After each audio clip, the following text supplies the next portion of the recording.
ಎಲ್ಲಿದ್ದೆ ನಾನು, ಹೇಗಿದ್ದೆ ನಾನು, ನೀ ಬಂದ ಮೇಲೆ ಏನಾದೆ ನಾನು. ಕಲ್ಲಾದರೇನು ಮುಳ್ಳಾದರೇನು, ನೀ ಸೋಕಿದಾಗ ಹಿಡಿ ಮಣ್ಣು ಕೊನ್ನು. ನೀ ಹೀಗೆಯೇ ಜೊತೆಯಾಗಿರೇ ನಾನಿಂದ. ನಮಸ್ಕಾರ ಎಲ್ರಿಗೂ, ವೆಲ್ಕಮ್ ಟು ಮೈ ಚಾನಲ್. ಇದು ನನ್ನ ಹೊಸ ಚಾನಲ್, ದಯವಿಟ್ಟು ಸಬ್ಸ್ಕ್ರೈಬ್ ಮಾಡ್ಕೊಳ್ಳಿ. ಹಾಗೆ ವಿಡಿಯೋ ಇಷ್ಟ ಆದರೆ ಲೈಕ್ ಮಾಡಿ, ಶೇರ್ ಮಾಡಿ, ಕಮೆಂಟ್ ಬಾಕ್ಸಲ್ಲಿ ತಮ್ಮ ಅಭಿಪ್ರಾಯಗಳನ್ನು ತಿಳಿಸಿ ಅಂತ ಕೇಳ್ಕೊಳ್ತೀನಿ. ಹಾಗೆ ಈ ದಿನ ಗುರುವಾರ ಅಂದ ತಕ್ಷಣನೇ ನಮ್ಗೆ ಯಾರೆಲ್ಲ ನೆನಪಾಗ್ತಾರೆ ಇಲ್ಲಿ? ಅವರೇ ಶ್ರೀ ಗುರು ರಾಘವೇಂದ್ರ ರಾಯರಂದರೆ ಯಾರಿಗಿಷ್ಟ ಇಲ್ಲ ಹೇಳಿ? ಇವತ್ತು ಕೋಟ್ಯಾಂತರ ಜನ ಭಕ್ತರು ರಾಯರಿಗಿದ್ದಾರೆ. ಅದು ಬಾಯಿನಲ್ಲಿ ವರ್ಣಿಸೋಕ್ಕೆ ಆಗಲ್ಲ. ಯಾರು ನೋಡಲಿ ರಾಯರು ರಾಯರು ರಾಯರು. ಗುರುವಾರ ಆಗ್ತಾ ಇದ್ದಂಗೆ ಯಾರು ವಾಟ್ಸಪ್ ನೋಡಲಿ, ಯಾರು ಫೇಸ್ಬುಕ್ ನೋಡಲಿ, ಯಾರು ಇನ್ಸ್ಟಾಗ್ರಾಮ್ ನೋಡಲಿ, ಎಲ್ಲೆಲ್ಲೂ ರಾಯರು ರಾಯರು ರಾಯರು ರಾಯರಿದ್ದಾರೆ ರಾಯರಿದ್ದಾರೆ ರಾಯರಿದ್ದಾರೆ. ಖಂಡಿತ ಸತ್ಯ. ರಾಯರಿಲ್ಲ ಅನ್ನೋ ಪದನೇ ಇಲ್ಲ. ರಾಯರಿದ್ದಾರೆ ರಾಯರಿದ್ದಾರೆ ರಾಯರಿದ್ದಾರೆ. ಇದು ನನಗೆ ರಾಯರು ಹೇಗೆ ಹೊಂದು ಬಂದರು ಅನ್ನೋದನ್ನು ನಾನು ಹೇಳ್ತೀನಿ. ಯಾವ ಕ್ಷಣ ನಮ್ಮ ಮನೆಗೆ ರಾಯರು ಬಂದರು? ಸುಮಾರು 5 ವರ್ಷದ ಹಿಂದೆ ನಾನು ನಮ್ಮ ಮನೇಲಿ ಅಡುಗೆ ಮಾಡ್ತಾ ಇರ್ತೀನಿ ಕಿಚನ್ನಲ್ಲಿ. ಕಾಲಿಂಗ್ ಬೆಲ್ ಆಗುತ್ತೆ. ಕಾಲಿಂಗ್ ಬೆಲ್ ಆದಾಗ ಸರಿ ಯಾರು ಅಂತ ಹೋಗಿ ನಾನು ಬಾಗಿಲು ತೆಗಿತೀನಿ. ಬಾಗಿಲು ತೆಗೆದ್ರೆ ಬೇರೆ ಯಾರೂ ಇರಲ್ಲ, ನನ್ನ ಮಗಳೇ ಇರ್ತಾಳೆ. ಸರಿ ಡೋರ್ ತೆಗೆದೆ. ಎಲ್ಲಿಂದ ಬಂದ್ಲು ನನ್ನ ಮಗಳು ಅಂತ ಅಂದರೆ, ಮಂತ್ರಾಲಯದಿಂದ ನನ್ನ ಮಗಳು ಬಂದಿರ್ತಾಳೆ. ಹಾಗೆ ನನಗೆ ಗೊತ್ತಿತ್ತು, ಮಗಳು ಹೇಳಿ ಹೋಗಿದ್ರಲ್ಲ ಮಂತ್ರಾಲಯಕ್ಕೆ ಹೋಗ್ತೀನಿ ಅಂತ. ಸರಿ ಫ್ರೆಂಡ್ಸ್ ಜೊತೆ ನನ್ನ ಮಗಳನ್ನ ಕಳಿಸಿದ್ದೆ. ಅದಕ್ಕೂ ಮೊದಲು ನಾನು ಒಂದ್ಸಲ ಫ್ಯಾಮಿಲಿ ಜೊತೆ ಮಂತ್ರಾಲಯಕ್ಕೆ ಹೋಗಿದ್ದೆ. ಹೋಗ್ತಾ ನನಗೆ ಫುಲ್ಲು ಟ್ರೈನಲ್ಲಿ ಹೋಗಿದ್ವಿ, ಫುಲ್ಲು ವಾಮಿಟು. ನಾನು ಯಶವಂತಪುರ ರೈಲ್ವೆ ಸ್ಟೇಷನ್ನಲ್ಲಿ ಟ್ರೈನ್ ಹತ್ತಿದ್ದು. ಅಲ್ಲಿಂದ ನಾನು ಮಂತ್ರಾಲಯದಿಂದ ವಾಪಸ್ ಬರೋವರೆಗೂ ವಾಮಿಟು. ಕಾರಣ ನಂಗೆ ಗೊತ್ತಿಲ್ಲ. ನಾನು ಅಂದ್ಕೊಂಡೆ ಗ್ಯಾಸ್ಟ್ರಿಕ್ ಆಗಿದೆ ನನಗೆ, ಅದಕ್ಕೆ ಈ ಥರ ಆಗಿದೆ. ನಾನು ಊಟ ಸರಿಯಾಗಿ ಮಾಡ್ತಾ ಇರಲಿಲ್ಲ, ಜಾಸ್ತಿ ಕಾಫಿ ಕುಡಿದ್ಬಿಡ್ತಾ ಇದ್ದೆ. ಹಾಗಾಗಿ ನನಗೆ ಗ್ಯಾಸ್ಟ್ರಿಕ್ ಆಗಿರಬೇಕೇನೋ ಅಂತ ಅಂದ್ಕೊಂಡಿದ್ದೆ. ಆಗ ಇನ್ನೂ ನನಗೆ ರಾಯರ ಬಗ್ಗೆ ಏನು ಹೇಳ್ತಾರೆ ಅಂತಂದರೆ, ರಾಯರದೇನೂ ಗೊತ್ತಿರಲಿಲ್ಲ ನನಗೆ. ಆಗ ರಾಯರ ಬಗ್ಗೆ ಏನೋ ಅದ್ರ ಗಂಧ ಗಾಳಿ ಏನೇನೋ ಗೊತ್ತಿಲ್ಲ. ಮಂತ್ರಾಲಯಕ್ಕೆ ಹೋಗ್ಬೇಕು, ಎಲ್ಲರೂ ಹೋಗ್ತಾ ಇದ್ದಾರೆ, ನಾನು ಮಂತ್ರಾಲಯಕ್ಕೆ ಹೋಗ್ಬೇಕು ಅಷ್ಟೇ. ಅದೇ ಫಸ್ಟ್ ಟೈಮು ನಾನು, ನಮ್ಮ ಯಜಮಾನ್ರು, ನನ್ನ 2 ಮಕ್ಕಳು. ಸರಿ ಹೋಗೋಣ ಅಂತ ಅಂದ್ಕೊಳ್ತಾನೆ ಇದ್ವಿ. ಸರಿ ಒಂದು ದಿವಸ ತೀರ್ಮಾನ ಮಾಡ್ಕೊಳ್ತಾರೆ, ಸರಿ ಹೋಗಿ ಬಂದ್ಬಿಡೋಣ ಅಂತ ಹೇಳಿ ಹೊರಡ್ತೀವಿ. ಮನೆಯಿಂದ ನಾನು ಚೆನ್ನಾಗಿ ಹೋಗ್ತೀನಿ. ಯಶವಂತಪುರ ರೈಲ್ವೆ ಸ್ಟೇಷನಲ್ಲಿ ಟ್ರೈನ್ ಹತ್ತೋವರೆಗೂ ನಾನು ಚೆನ್ನಾಗೇ ಇರ್ತೀನಿ. ಟ್ರೈನ್ ಹತ್ತಿ ಸ್ವಲ್ಪ ಒಂದು 1 ಅವರ್ ಅಷ್ಟು ದೂರ ಆಗಿದೆ ಹೋಗಿ, ಸಿಕ್ಕಾಪಟ್ಟೆ ವಾಮಿಟು. ಅದು ಯಾವ ರೀತಿ ಅಂತ ಅಂದರೆ, ನನ್ನ ಮೇಲೆ ನನಗೆ ಗಮನನೇ ಇರಲಿಲ್ಲ, ಅಷ್ಟು ವಾಮಿಟು ನನಗೆ. ಯಾಕೆ ಈ ಥರ ಆಗ್ತಾಯಿದೆ? ನಾನು ರಾಯರ ಬಗ್ಗೆ ನನಗೆ ಪ್ರೀತಿನೇ ಇರಲಿಲ್ಲ, ಒಂಥರ ಅವ್ರ ಬಗ್ಗೆ ಏನೂ ಇರಲಿಲ್ಲ. ನಾನು ನಾನು ಮಂತ್ರಾಲಯ ಹೋಗಬೇಕು ಅಷ್ಟೇ ನನ್ನ ಮನಸ್ಸಲ್ಲಿ ಇದ್ದಿದ್ದು. ಸರಿ ಅಲ್ಲಿ ಹೋಗ್ತೀವಿ. 2:30-3 ಗಂಟೆ ರಾತ್ರಿ ಆಗುತ್ತೆ. ರೈಲ್ವೆ ಸ್ಟೇಷನ್ನಲ್ಲಿ ನಾವು ಟ್ರೈನ್ ಇಳಿದಿದ್ದು. ಅಲ್ಲಿಂದ ಆಟೋ ಮಾಡಿಕೊಂಡು ಹೋಗಿ ರೂಮ್ ಮಾಡ್ತೀವಿ. ರೂಮ್ ಮಾಡಿಕೊಂಡು ಮಲ್ಕೊಳ್ತೀನಿ. ಮತ್ತೆ ಬೆಳಗ್ಗೆ ಎದ್ದ ತಕ್ಷಣ ವಾಮಿಟು. 5 ಗಂಟೆಗೆ ನಿಲ್ತಾನೆ ಇಲ್ಲ ವಾಮಿಟು. ಅದೇ ಫಸ್ಟ್ ಟೈಮು ಸಹ ಹೋಗಿರೋದು. ಯಾಕೆ ನನಗೆ ಇಷ್ಟೊಂದು ವಾಮಿಟ್ ನನಗೇನೂ ಇದೇ ಇಲ್ಲ. ಬರೀ ನನ್ನ ಮನಸ್ಸಲ್ಲಿ ಏನು ಅಂದರೆ, ಗ್ಯಾಸ್ಟ್ರಿಕ್ ಆಗಿದೆ, ನನಗೆ ತಲೆನೋವಿದೆ, ಗ್ಯಾಸ್ಟ್ರಿಕ್ ಆಗಿದೆ, ಇಷ್ಟೇ ನನ್ನ ತಲೆನಲ್ಲಿ ಇದ್ದಿದ್ದು. ಸರಿ ಎಲ್ಲ ರೆಡಿ ಆದ್ವಿ. ಟಿಫನ್ ತಿಂದು ರಾಯರ ದರ್ಶನಕ್ಕೆ ಹೋದ್ವಿ. ದರ್ಶನನೂ ಆಯಿತು. ದರ್ಶನ ಆಗ್ತಾ ಇದ್ದಂಗೆ ನಾನಲ್ಲಿ ಏನು ಕೇಳ್ಕೊಳ್ತಾ ಇದ್ದೀನಿ, ರಾಯರನ್ನ ಕಣ್ತುಂಬ ರಾಯರನ್ನ ನೋಡ್ತಾ ಇದ್ದೀನಾ ಇಲ್ವಾ ನನಗೇನೂ ಮನ್ಸಲ್ಲಿ ಗೊತ್ತಿಲ್ಲ. ನನ್ನ ತಲೆನಲ್ಲಿ ಏನೂ ಇಲ್ಲ, ಫುಲ್ ಬ್ಲ್ಯಾಂಕ್. ರಾಯರನ್ನ ನೋಡಿದ್ವಾ? ಅಲ್ಲೇ ಹಸುಗಳೆಲ್ಲ ಇದೆ. ಅದ್ರ ಜೊತೆ ಫೋಟೋ ತಗೊಳ್ತೀನಿ. ಆ, ಅಷ್ಟೇ. ರಾಯರ್ ನನ್ನ ತಲೆಯಲ್ಲಿ ಅದನ್ನ ತುಂಬಿಸ್ಕೊಳಕ್ಕೆ ಆಗ್ತಾ ಇಲ್ಲ. ರಾಯರ್ ಕಣ್ಮುಂದೆ ಬರ್ತಾನೆ ಇಲ್ಲ ನನಗೆ. ಅಷ್ಟು ಒಂಥರ ವಾಮಿಟು, ಏನೋ ಒಂಥರ ಆಲಸ್ಯ. ಎಲ್ಲೋ ಬಂದಿದ್ದೀವಿ ನಾವು, ಮತ್ತೆ ಹೋಗ್ತಾ ಇದ್ದೀವಿ, ಅಷ್ಟೇ ನನ್ನ ತಲೆನಲ್ಲಿ ಇದ್ದಿದ್ದು. ಏನೋ ಗೊತ್ತಿಲ್ಲ ರಾಯರ್ ಬಗ್ಗೆ. ಅದು ಫಸ್ಟ್ ಟೈಮ್ ನಮ್ಮ ಜೀವನದಲ್ಲಿ. ಸರಿ, ಮನೆಗೆ ಬಂದೆ, ಕಾಮನ್ ಆಗಿ ಮಾಮೂಲಿಯಾಗಿ ನಾನು ಸರಿ ಹೋಗ್ಬಿಟ್ಟೆ. ಸರಿ, ಅದಾಗಿ ತುಂಬಾ ಒಂದು 3-4 ವರ್ಷ ಇರ್ಬೋದು. ಮತ್ತು ನಾವೇ ಯಾವತ್ತೂ ಮಂತ್ರಾಲಯಕ್ಕೆ ಹೋಗ್ಲಿಲ್ಲ. ಹಾಗೆ ನಾನು ಇಲ್ಲಿ ಒಂದು ದೇವಸ್ಥಾನ ಇದೆ ರಾಯರ್ದು, ತುಂಬಾ ಹೋಗ್ಬೇಕು ಅಂತ ಹೋಗ್ತಿರ್ಲಿಲ್ಲ. ಏನೋ ಗುರುವಾರ ಆದ್ರೆ ನನ್ನ ಫ್ರೆಂಡ್ಸ್ ಎಲ್ಲ ಹೋಗ್ತಾ ಇದಾರೆ, ಬರ್ತೀರಾ ಅಂತ ಅಂದ್ರೆ ಸರಿ ಬರ್ತೀನಿ ಅಷ್ಟೇ. ಹೋಗಿ ಅಲ್ಲಿ ರಾಯರ್ ಬಗ್ಗೆ ನಂಗೆ ಗೊತ್ತೇ ಇಲ್ಲ. ನಾನು ರಾಯರ್ನ ಏನಂತ ಕೇಳ್ಕೊಳ್ಳಿ, ಏನು ಕೇಳಲಿಲ್ಲ ರಾಯರ್ನ. ಎಲ್ರೂ ಕೈ ಮುಗಿತಾ ಇದ್ದಾರೆ, ನಾನು ರಾಯರೇ ಒಳ್ಳೇದ್ ಮಾಡು ಅಷ್ಟೇ, ಇನ್ನೇನು ಕೇಳ್ದವಳಲ್ಲ ರಾಯರ್ನ. ಸರಿ, ಬರ್ತಾ ಇದ್ದೆ. ಅದು ಸ್ವಲ್ಪ ಹಾಗೆ ಬರ್ತಾ ಬರ್ತಾ ಅದು ಕಡಿಮೆ ಆಗೋಯ್ತು. ಹೋಗ್ತಾ ಇರ್ಲಿಲ್ಲ. ಯಾರಾದ್ರೂ ಹೋದ್ರೆ ಹೋಗ್ತೀವಿ ಅಂತ, ಹೋಗ್ ಬನ್ನಿ ನೀವು ಅಂತ ಇಷ್ಟೇ ಹೇಳ್ತಾ ಇದ್ದೆ. ಸರಿ, ನನ್ನ ಮಗಳು ಕಾಲಿಂಗ್ ಬೆಲ್ ಮಾಡಿ ಮನೆಗೆ ಬಂದ್ಲು. ಅವಳ ಲಗೇಜ್ ಎಲ್ಲ ಇಟ್ಲು. ಅಮ್ಮ ಅಂತ ಅಂದ್ಲು. ನಾನು ಮಾತಾಡ್ಲಿಲ್ಲ. ನಾನೇನೋ ಕಿಚನ್ನಲ್ಲಿ ಏನೋ ಮಾಡ್ತಾ ಇದ್ದೆ, ನಾನು ಮಾತಾಡ್ಲೇ ಇಲ್ಲ. ಸರಿ, ಅವಳೇನೆ ಸೀದಾ ಹೋಗಿ ದೇವ್ರ ಮನೆಯಲ್ಲಿ ಫೋಟೋ, ಅದು ಆ ಕ್ಷಣನ ನಾನು ಹೇಳ್ಕೊಳಕ್ಕೆ ಆಗಲ್ಲ. ಅದು ಹೇಗೆ ವರ್ಣಿಸ್ಬೇಕು ಅಂತಾನೂ ನಂಗೆ ಗೊತ್ತಾಗ್ತಾ ಇಲ್ಲ. ರಾಯರ್ ಫೋಟೋನ ಪೇಪರಲ್ಲಿ ಮಾಮೂಲಿ ಕವರ್ ಮಾಡಿರ್ತಾರಲ್ಲ, ಹಾಗೆ ಕವರ್ ಮಾಡಿ ಆ ಫೋಟೋನ ಓಪನ್ ಮಾಡಿ ನಾನು ನೋಡ್ಲೇ ಇಲ್ಲ. ನಾನು ಅಡುಗೆ ಮನೆಯಲ್ಲೇ ಇದೆ, ಏನೋ ಪೇಪರ್ ಬಿಚ್ತಿದ್ದಾಳೆ ಅಷ್ಟೇ ನನ್ನ ತಲೆನಲ್ಲಿ. ಬಟ್ ರಾಯರ್ನ ಓಪನ್ ಮಾಡಿ ಅಲ್ಲಿ ದೇವ್ರ ಮನೆಯಲ್ಲಿ ಇಟ್ಟಿದ್ದಾಳೆ, ನಂಗೆ ಗೊತ್ತಿಲ್ಲ. ನಾನೇನೋ ಮಾಮೂಲಿ ಅಲ್ಲಿ ಇಲ್ಲಿ ಹೋದ್ರೆ ಪ್ರಸಾದ ಅದು ತರ್ತಿರ್ತೀವಲ್ಲ, ಹಾಗೆ ಅನ್ಕೊಂಡೆ. ನಂಗೆ ಆ ಪೇಪರ್ ಸೌಂಡ್ ಕೇಳಿ ಸರಿ ಅಂತ ನಾನು ಸುಮ್ಮನೆ ಅದೇ. ಆಮೇಲೆ ನಾನು ಮನೆ ಕೆಲಸ, ಅಡುಗೆ ಕೆಲಸ ಎಲ್ಲ ಮುಗಿಸಿ ದೇವ್ರ ಪೂಜೆ ಮಾಡೋಣ ಅಂತ ದೇವ್ರ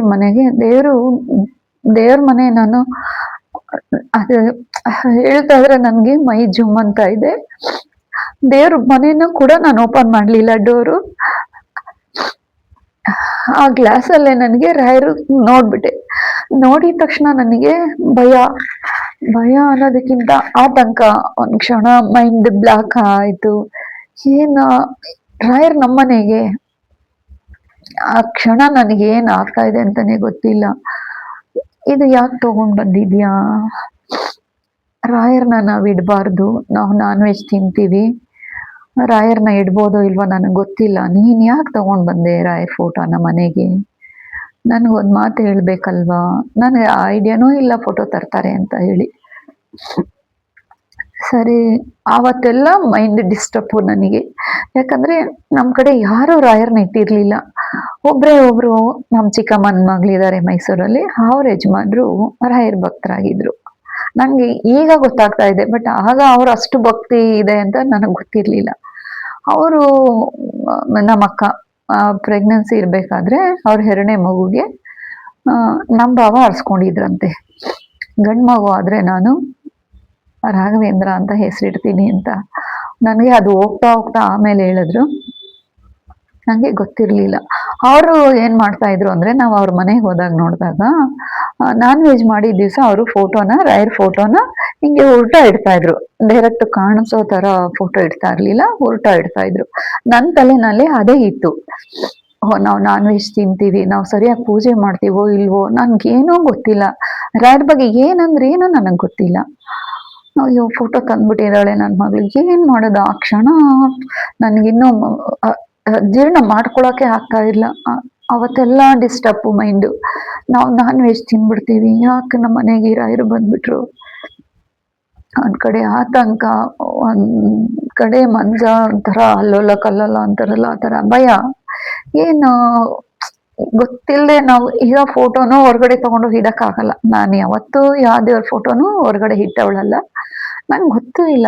ರಾಯರ್ ಫೋಟೋ ಮಾತ್ರ ಅಷ್ಟು ಮುದ್ದಾಗಿದೆ, ನೋಡ್ತಾ ಇದ್ರೆ ಅದು ಕಣ್ ತುಂಬಿಸ್ಕೊಳಕ್ಕೆ ಆಗಲ್ಲ, ಅಷ್ಟು ಚೆನ್ನಾಗಿದೆ ರಾಯರು. ಅಥವಾ ಒಂದು ದೇವ್ರ ಮನೇಲಿ ರಾಯರ್ ಕೂತ್ಬಿಟ್ಟಿದ್ದಾರೆ ಆಲ್ರೆಡಿ. ನಾನು ಓಪನ್ ಮಾಡಿದ ತಕ್ಷಣ ಅದು ದೇವಸ್ಥಾನದಲ್ಲಿ ದೇವ್ರ ಬಾಗ್ಲು ಸ್ವರ್ಗದ ಬಾಗ್ಲು ತೆಗ್ದಾಗ ನಮಗೆ ಮೈ ಹೇಗೆ ರೋಮಾಂಚನ ಆಗತ್ತೆ, ಆ ತರ ನಾನ್ ದೇವ್ರ ಮನೆ ಹತ್ರ ಹೋಗಿ ಹಿಂಗೆ ಹಿಂಗೆ ಕೈ ಇಟ್ಟೆ ಅಷ್ಟೇ, ರಾಯರ್ ಇನ್ನೂ ಓಪನ್ನೇ ಮಾಡಿಲ್ಲ ನನ್ ಡೋರು, ರಾಯರ್ ಫೋಟೋ ಎದುರುಗಡೆ ಕಾಣಿಸ್ತಾ ಇದೆ. ಅಷ್ಟು ಚೆನ್ನಾಗಿದ್ದಾರೆ ರಾಯರು. ಅವತ್ತೆಲ್ಲ ಡಿಸ್ಟರ್ಬು, ನೋಡ್ತಾ ಇದ್ದೀನಿ ದೇವ್ರನ್ನ ರಾಯರ್ನ ನೋಡ್ತಾನೆ ಇದ್ದೀನಿ. ನಾನು ಅಯ್ಯೋ ತಪ್ಪಾಗ್ತಾ ಇದೆಯಾ, ನಾನು ಆ ಕಡೆ ತಿರ್ಗ್ಸಿಡ್ಬೇಕಾ ನಾನ್ ವೆಜ್ ಮಾಡಿದಾಗ, ಏನ್ ಮಾಡ್ಬೇಕು ನನಗೆ ಏನೋ ಗೊತ್ತಾಗ್ತಿಲ್ಲ. ನನ್ಗೆ ಯಾರು ಹೇಳ್ಕೊಡೋರು ಇರ್ಲಿಲ್ಲ, ಹೌದು ಈ ತರ ಇಡ್ಬೇಕು ಇಡಬಾರ್ದು. ಆಗ ರಾಯರ್ ಬಗ್ಗೆ ಹೀಗೆ ಇರೋ ಅಷ್ಟು ಭಕ್ತರು ಆಗಿರ್ಲಿಲ್ಲ ಅನ್ಕೊಳ್ತೀನಿ ನಾನು. ಈ ಒಂದು ಕೋಟ್ಯಾಂತರ ಜನ ಭಕ್ತರು ಇದ್ದಾರೆ, ಹೇಳಕ್ಕೆ ಅಸಾಧ್ಯ, ಅಷ್ಟು ಭಕ್ತರು ರಾಯರ್ಗಿದ್ದಾರೆ ಈಗ. ಅದ್ರಲ್ಲಿ ನಾನು ಒಬ್ಳು ಭಕ್ತಳಾಗಿದ್ದೀನಿ ಈಗ. ಆ ಕ್ಷಣ ನನಗೆ ಆಗಿದ್ದು ಮೈಯೆಲ್ಲ ಅವತ್ತೆಲ್ಲಾನು ನಾನು ತುಂಬಾ ಡಿಸ್ಟರ್ಬೆ. ನನಗೇನ್ ಕೆಲಸ ಮಾಡೋಕ್ಕೂ, ನಾವೇನೋ ತಪ್ಪು ಮಾಡ್ಬಿಟ್ಟೆ, ನಾವೇನೋ ತಪ್ಪು ಮಾಡ್ತಾ ಇದೀವಿ, ನಮ್ಗೇನೋ ಆಗ್ತಾ ಇದೆ, ನಂಗೆ ಯಾಕೆ ಈ ತರ ಆಗ್ತಾ ಇದೆ, ಯಾಕೆ ತಗೊಂಡ್ ಬಂದೆ ನೀನು, ನನ್ಗೊಂದ್ ಮಾತು ಹೇಳ್ಬೇಕಲ್ವಾ, ನಾವ್ ಇಡಬಾರ್ದು ನಾನ್ ವೆಜ್ ತಿನ್ನೋರು, ಗೊತ್ತಿಲ್ಲದೆ ಆ ತರ ತಪ್ಪು ಮಾಡ್ಬಿಟ್ಟಲ್ಲ ನೀನು. ರಾಯರ್ ಏನೂ ಆಗಲ್ಲ ಇಡಮ್ಮ, ನನ್ ಮಗಳು ಹೇಳ್ತಿದ್ಲು ಏನೂ ಆಗಲ್ಲ ಇಡಮ್ಮ, ಎಲ್ರೂ ಇಡ್ತಾರೆ, ಏನು ಏನಾಗತ್ತೆ ಪೂಜೆ ಮಾಡು ಅಂತ. ನನಗೆ ಮನ್ಸಲ್ಲಿ ಭಯ, ಆತಂಕ, ಯಾರಿಗೂ ಹೇಳ್ಕೊಳಕ್ ಆಗ್ತಾ ಇಲ್ಲ, ಏನ್ ಮಾಡೋದು. ಮೊದಲನೇ ವಾರ, ಒಂದು ವಾರ ಕೂಡ ಆಗೋಯ್ತು. ದೇವ್ರ ಮನೆ ಹತ್ರ ಹೆಂಗ್ ಹೋದಾಗೆಲ್ಲ ದೇವ್ರನ್ನ ನೋಡೋದು, ಆ ರಾಯರ ನನ್ನ ಕಣ್ಣು ಮುಂದೆ ಹಂಗೆ ಬರ್ತಾ ಇದ್ದಾರೆ. ರಾಯರ್ನ ನೋಡೋದು, ನಾನೇನೋ ತಪ್ಪು ಮಾಡ್ತಾ ಇದ್ದೀನಿ, ನಾನೇನೋ ತಪ್ಪು ಮಾಡ್ತಾ ಇದ್ದೀನಿ, ನಂಗೆ ಗೊತ್ತಾಗ್ತಾ ಇಲ್ಲ ರಾಯರೇ.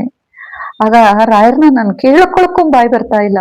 ರಾಯರ್ನ ಏನಂತ ಕೇಳ್ಕೊಬೇಕು, ನಾನೇನ್ ಮಾಡ್ಬೇಕು, ನನ್ನ ತಲೆಯಲ್ಲಿ ಇದ್ದಿದ್ದು ಒಂದೇ, ನಾನ್ ವೆಜ್ ತಿನ್ನೋರು ರಾಯರ್ನ ಇಡಬಾರ್ದು ಅಂತ ನನ್ನ ಅನಿಸಿಕೆ. ನಾನು ಸಾಮಾನ್ಯವಾಗಿ ನಮ್ಮ ಕಡೆ ಯಾರೂ ರಾಯರ್ ಇಟ್ಟಿರೋ ಪೂಜೆ ಮಾಡಿರೋದನ್ನ ಫೋಟೋಗಳು ನಾನು ನೋಡೇ ಇಲ್ಲ.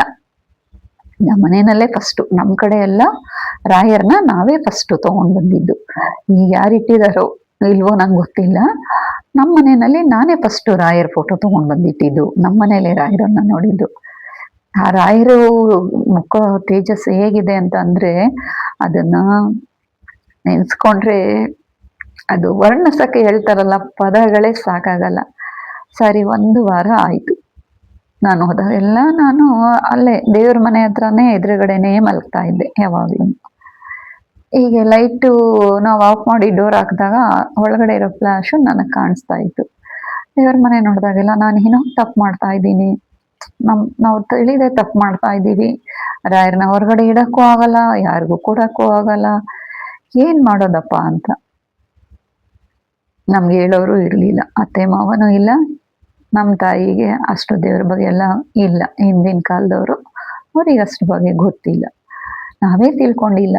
ಇನ್ನು ನಮ್ಮ ತಾಯಿಗೆಲ್ಲ ಅವಾಗೆಲ್ಲ ಹೇಗೆ ತಿಳ್ಕೊಳ್ತಾರೆ, ಸಾಧ್ಯನೇ ಇಲ್ಲ. ಸರಿ, ಒಂದು ವಾರ ಆಯ್ತು, 2 ವಾರನೂ ಆಯ್ತು. ಯಾಕೆ ತಂದೆ, ನನ್ನ ತಲೆಯಲ್ಲಿ ಅದೇ ಇತ್ತು, ಯಾಕೆ ತಗೊಂಡ್ ಬಂದೆ, ನಾವು ಇಡಬಾರ್ದಲ್ವಾ. ಸರಿ, ತಂದ್ಬಿಟ್ಟಿದ್ಯಾ, ನಾನ್ ವೆಜ್ ಮಾಡೋ ದಿವಸ ಉಲ್ಟಾ ಇಡೋಣ. ನಾವು ವಾರಕ್ಕೆ 2 ಸಲ ಮಾಡ್ತಾ ಇದ್ವಿ ಮೊಟ್ಟೆ, ಇದೆಲ್ಲ. ನಮ್ಮ ತಲೆಯಲ್ಲಿ ಏನೋ ಮೊಟ್ಟೆನೋ ನಾನ್ ವೆಜ್ಜೇ ತಿನ್ಬಾರ್ದು, ನಾವು ತಿಂದಾಗ ದೇವ್ರ ಮನೆ ಇದೆ ಹೇಗಪ್ಪ ಇದೆಲ್ಲ ಅಂದ್ಬಿಟ್ಟು, ಸರಿ ಮನ್ಸಲ್ಲೇ ನನ್ನ ಮಗಳಿಗೂ ಕೂಡ ಹೇಳಿದೆ, ನಾನ್ ವೆಜ್ ತಿನ್ನುವಾಗ ದೇವ್ರ ಫೋಟೋನ ಉಲ್ಟಾ ತೆಗ್ಸ್ಬಿಡೋಣ ಅಂತ ಹೇಳಿ. ಅದನ್ನ ನಮ್ಮ ಭಾವ ಮಾಡ್ತಾ ಇದ್ದಿದ್ದು ನನ್ನ ತಲೆಯಲ್ಲಿ.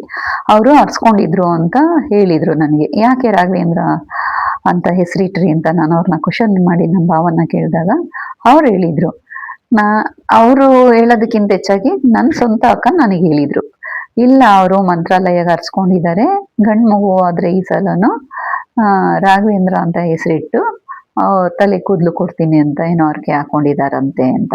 ಮತ್ತೆ ಅವರು ಉಂಗ್ರ ಕೂಡ ಕೈಯಲ್ಲಿ ಧರಿಸ್ಕೊಂಡಿದ್ರು. ರಾಯರ್ ಇರೋದು ಬಲ್ಗೈಲಿ, ಅವ್ರು ಉಂಗ್ರ ಕೂಡ ಹಾಕೊಂಡಿದ್ರು ಬೆಳ್ಳಿದು. ಅವ್ರು ಏನ್ ಮಾಡ್ತಿದ್ರು ಅಂದ್ರೆ ನಾನ್ ವೆಜ್ ಅಥವಾ ಯಾವ್ದೇ ಊಟ ತಿನ್ಬೇಕಾದ್ರೆ ಎಂಜಲಾಗತ್ತೆ ಅಂತ ಹೇಳಿ ಆ ಉಂಗ್ರನ ತೆಗ್ದಿಟ್ಬಿಡೋರು. ನಾನ್ ಚಿಕ್ಕವಳಾಗಿದ್ರು ನನ್ನ ತಲೆಯಲ್ಲಿ ಅದೇ ಇತ್ತು, ನಮ್ಮ ಭಾವ ಚಿಕ್ಕೋದ್ರಲ್ಲಿ ಮಾಡೋದು. ಅದೇ ಫಿಕ್ಸ್ ಆಗಿ ಏನ್ ಮಾಡ್ದೆ, ನನ್ನ ಮಗಳ ತಂದಾಗ ನಾನು ಈ ರೀತಿ ಇರ್ದೆ, ನಾವು ಇರಬಾರ್ದು ಮನೆಯಲ್ಲಿ, ನಮಗ್ ಗೊತ್ತಿಲ್ಲ ಅಂತ. ನಮ್ಮ ಭಾವ ನಾನ್ ವೆಜ್ ಕೂಡ ಬಿಟ್ಟು ಇದ್ರು. ಅವರು ಸುಮಾರು ಮಗು ಆಗಿ ತುಂಬಾ ವರ್ಷ ಅವರು ತಿಂದಿರ್ಲಿಲ್ಲ. ಆ ಮಗುಗೆ ರಾಘವೇಂದ್ರ ಅಂತಾನೆ ಹೆಸರಿಟ್ರು. ಇವತ್ತು ಕೂಡ ನಾವೆಲ್ಲ ಪ್ರೀತಿಯಿಂದ ರಾಘು ಅಂತಾನೆ ಕರಿತೀವಿ ಅವರು ಹುಡುಗನ್ನ.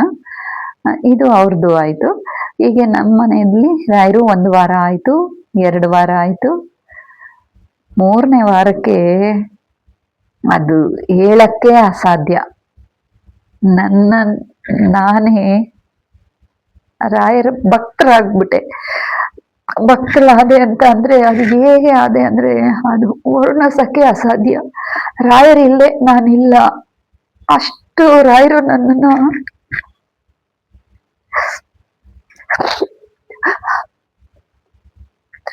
ಇವತ್ತು ರಾಯರು ಇಲ್ಲದೆ ಇರೋ ದಿವಸ, ನೆನ್ಸ್ಕೊಳ್ದೆ ಇರೋ ದಿವಸನೇ ನನ್ನ ಜೀವನದಲ್ಲಿಲ್ಲ. ಆ ಮಟ್ಟಿಗೆ ರಾಯರು ನನ್ನನ್ನ ಬರೀ 3 ವಾರಕ್ಕೆ ಯಾಕೆ ತಂದೆ ಮನೆಗೆ ಎಂದವಳು. ನನಗೇ ಗೊತ್ತಿಲ್ಲದೆ ನಾನೇ ಅವ್ರ ಪೂಜೆಗಳು ಮಾಡೋದಕ್ಕೆ ಶುರು ಮಾಡ್ಕೊಂಡ್ಬಿಟ್ಟೆ. ಉಪವಾಸ ಇರೋದು. ಅವ್ರಿಗೆ ಎಲ್ಲಿದ್ರು ನಾನು ಬಂದು, ಇಲ್ಲ ರಾಯರಿಗೆ ತುಳಸಿ ಬೇಕು, ರಾಯರಿಗೆ ನಮ್ಮ ಯಜಮಾನ್ರನ್ನ ಕೇಳ್ತಾ ಇದ್ದೆ, ರಾಯರಿಗೆ ಹೂವು ಬೇಕು, ರಾಯರಿಗೆ ಅದು ಬೇಕು, ರಾಯರಿಗೆ ಬಾಳೆಹಣ್ಣು ಬೇಕು, ರಾಯರಿಗೆ ದಾಸವಾಳ ಬೇಕು. ಇದು ನನ್ನ ಜೀವನದಲ್ಲಿ ನನಗೆ ಗೊತ್ತಿಲ್ಲದೆ ರಾಯರಿಗೆ ನಾನು ಶರಣಾಗಿದ್ದು. ಆ ಕ್ಷಣನ ನಾನು ಇನ್ನೂ ಮರೆಯೋದಕ್ಕೆ ಆಗಲ್ಲ. ಅದು ಬರೀ 3 ವಾರದಲ್ಲಿ, ಬರೀ 3 ವಾರ. ತುಂಬಾ ದಿವಸನೂ ಇಲ್ಲ, ತುಂಬಾ ಏನೂ ಇಲ್ಲ, ಬರೀ 3 ವಾರದಲ್ಲಿ ರಾಯರು ನಮ್ಮ ಮನೆಗೆ ಬಂದ ಕ್ಷಣ, ನನ್ನನ್ನು ಬದಲಾಯಿಸಿದ ಕ್ಷಣ ಅದು. ತುಂಬಾ ಆಶ್ಚರ್ಯವಾಗಿತ್ತು, ತುಂಬಾ ಅದ್ಭುತವಾಗಿತ್ತು. ನಿಮಗೂ ಎಲ್ಲ ಈ ತರ ಎಕ್ಸ್ಪೀರಿಯನ್ಸ್ ಆಗಿದ್ರೆ ದಯವಿಟ್ಟು ಕಮೆಂಟ್ ಬಾಕ್ಸ್ನಲ್ಲಿ ನನಗೆ ತಿಳಿಸಿ. ಇನ್ನು ಮುಂದಿನ ವಿಡಿಯೋದಲ್ಲಿ ನನ್ನ ಜೀವನದಲ್ಲಿ ಹೇಗೆಲ್ಲ ನಡೀತು ಅಂತ ನಾನು ನಿಮ್ಮ ಜೊತೆ ಶೇರ್ ಮಾಡ್ಕೊಳ್ತೀನಿ. Thank you for watching.